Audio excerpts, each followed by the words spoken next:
ಶ್ರೀ ಗುರು ಬಸವಲಿಂಗಾಯ ನಮಃ.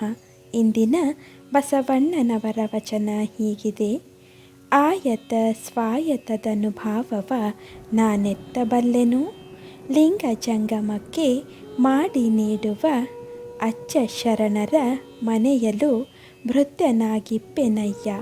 ಇದು ಕಾರಣ ಕೂಡಲ ಸಂಗನ ಶರಣರಲ್ಲದೆ ಅನ್ಯವನರಿಯನಾಗಿ. ಈ ವಚನದ ಸಾರ ಹೀಗಿದೆ: ನನ್ನ ತನು, ಮನ ಮತ್ತು ಪ್ರಾಣಗಳನ್ನು ಕ್ರಮವಾಗಿ ಗುರು ಲಿಂಗ ಜಂಗಮಕ್ಕೆ ಸಮರ್ಪಿಸುವ ವಿಧಿವಿಧಾನಗಳನ್ನು ನಾನು ಅರಿಯೆ. ನಾನು ಕೇವಲ ಶ್ರೇಷ್ಠರಾದ ಶರಣರ ಮನೆಯ ಸೇವಕನಾಗಿ ಇರಬಯಸುತ್ತೇನೆ. ಶರಣರ ಹೊರತಾಗಿ ನಾನು ಯಾವುದನ್ನು ತಿಳಿದಿಲ್ಲ ಎಂದು ಹೇಳುವ ಬಸವಣ್ಣನವರು ತಮಗೆ ಶರಣರೇ ಸರ್ವಸ್ವ ಎಂಬ ಭಾವವನ್ನು ತಮ್ಮ ಈ ವಚನದಲ್ಲಿ ಅಭಿವ್ಯಕ್ತಗೊಳಿಸಿದ್ದಾರೆ.